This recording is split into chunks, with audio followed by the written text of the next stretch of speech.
kami dari kelompok 1 kelas 10-2 dengan beranggotakan 6 orang dengan saya Aiman absen 2. Saya Andine absen 6, saya Viola absen 41, saya Safa absen 36. Saya Muhammad Irsad absen 20. Kali ini kami akan menjelaskan materi mengenai energi alternatif dan perubahan. Di sini saya akan menjawab pertanyaan pertama. 1. Perubahan energi kimia menjadi energi listrik. 2. Perubahan energi kimia menjadi energi panas. 3. Perubahan energi listrik menjadi energi mekanik. 4. Perubahan energi listrik menjadi energi cahaya. 5. Perubahan energi potensial menjadi energi kinetik. 6. Perubahan energi mekanik menjadi energi panas. 7. Perubahan energi cahaya menjadi energi kimia. 8. Perubahan energi kinetik menjadi energi bunyi. 9. Perubahan energi mekanik menjadi energi bunyi. Dan terakhir, perubahan energi panas menjadi energi listrik. Oke, di sini saya akan menjawab pertanyaan nomor 2A. Perubahan energi kinetik menjadi energi potensial. Energi kinetik adalah energi yang dimiliki benda karena gerakannya. Sedangkan energi potensial adalah energi yang dimiliki benda karena posisi atau ketinggiannya.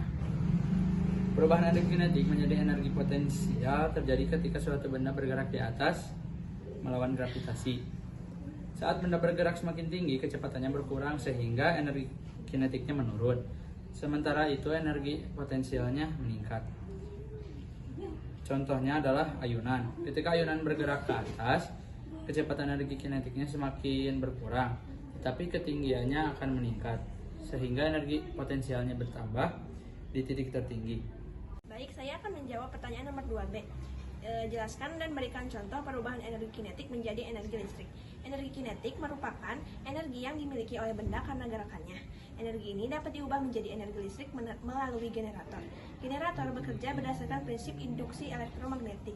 Ketika kumparan atau magnet bergerak relatif satu sama lain, medan magnet yang berubah menghasilkan arus listrik. Contohnya yang pertama, turbin angin. Angin sebagai energi kinetik memutar bilah turbin yang kemudian memutar rotor di dalam generator. Pergerakan ini menciptakan arus listrik. Yang kedua, PLTA atau pembangkit listrik tenaga air. Air yang mengalir atau yang sebagai energi kinetik memutar turbin yang terhubung ke generator untuk menghasilkan listrik. Energi kimia menjadi energi listrik adalah proses di mana energi yang tersimpan dalam ikatan kimia suatu bahan diubah menjadi energi listrik. Proses ini terjadi dalam alat yang disebut sel galvanik atau baterai, yang mengandalkan reaksi kimia untuk menghasilkan aliran elektron yang kita kenal sebagai listrik. Contohnya adalah baterai mobil atau aki. Dalam aki mobil, energi kimia yang disimpan dalam asam sulfat dan tipal diubah menjadi energi listrik untuk menyalakan mobil. Proses kimia di dalam aki menghasilkan energi elektron yang menggerakkan sistem kelistrikan dalam mobil. Di sini saya akan menjelaskan dan menjawab pertanyaan nomor 2D. Jelaskan dan berikan contoh perubahan panas menjadi energi listrik. Perubahan panas menjadi energi listrik disebut konversi termolistrik atau konversi panas menjadi listrik. Proses ini memanfaatkan panas sebagai sumber energi untuk menghasilkan listrik melalui berbagai mekanisme. Contohnya, pembangkit listrik tenaga uap. Yang kedua, pembangkit listrik tenaga panas bumi. Yang ketiga, termoelektrik. Yang keempat, pembangkit listrik tenaga surya termal. Untuk yang 2E, perubahan energi kinetik menjadi energi bunyi.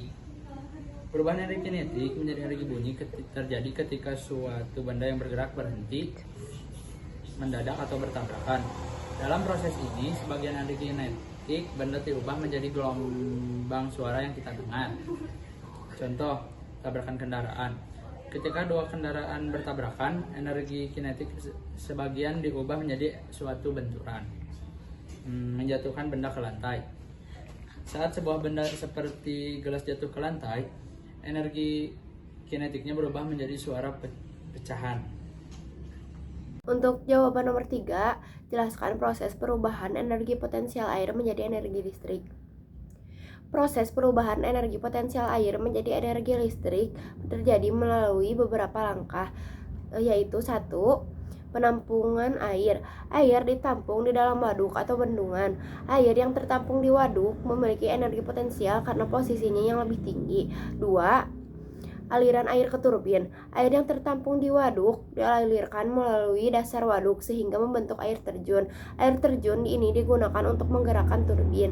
3. Turbin berputar. Air yang mendorong baling-baling turbin sehingga menyebabkan turbin berputar. 4. Turbin menggerakkan generator. Perputaran turbin dihubungkan ke generator melalui gigi-gigi putar sehingga generator juga ikut berputar. 5. Generator menghasilkan energi listrik. Generator mengubah energi mekanik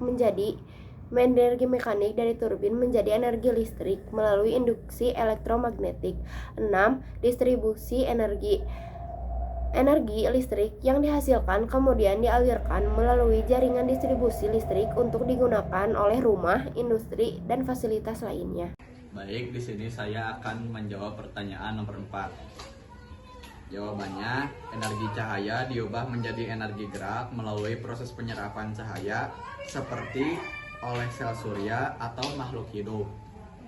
Dalam sel surya, cahaya diubah menjadi listrik, lalu digunakan untuk menggerakkan motor. Pada makhluk hidup, cahaya diubah menjadi energi kimia atau fotosintesis, yang kemudian digunakan untuk aktivitas gerak melalui metabolisme. Pertanyaan nomor 5, jelaskan proses perubahan energi cahaya menjadi energi listrik. Energi cahaya diubah menjadi energi listrik melalui sel surya atau panel fotovoltaik. Sel surya terdiri dari bahan semikonduktor seperti silikon yang dapat menghasilkan listrik ketika terkena cahaya. Proses ini disebut efek fotovoltaik. Prosesnya yang pertama, cahaya matahari atau foton menabrak permukaan semikonduktor. Yang kedua, foton memberikan energi pada elektron, membuatnya bebas dari atomnya. Yang ketiga, elektron bebas ini bergerak melalui rangkaian eksternal yang menghasilkan arus listrik. Contohnya, panel surya pada atap rumah yang menghasilkan listrik untuk kebutuhan rumah tangga. Yang kedua, kalkulator dengan panel surya yang langsung mengubah cahaya menjadi energi listrik. Sebutkan contoh alat sederhana yang menggunakan konsep dan hukum penggunaan energi alternatif terbarukan yang bisa dimanfaatkan dalam kehidupan sehari-hari. Kelompok kami menjawab, energi alternatif terbarukan merujuk pada sumber energi yang dapat diperbaharui secara alami dan tidak akan habis dalam waktu yang lama, seperti energi matahari, angin, udara, dan biomasa. Dalam kehidupan sehari-hari, berbagai alat sederhana bisa dapat memanfaatkan konsep dan hukum penggunaan energi terbarukan ini untuk meningkatkan efisiensi energi dan mengurangi ketergantungan.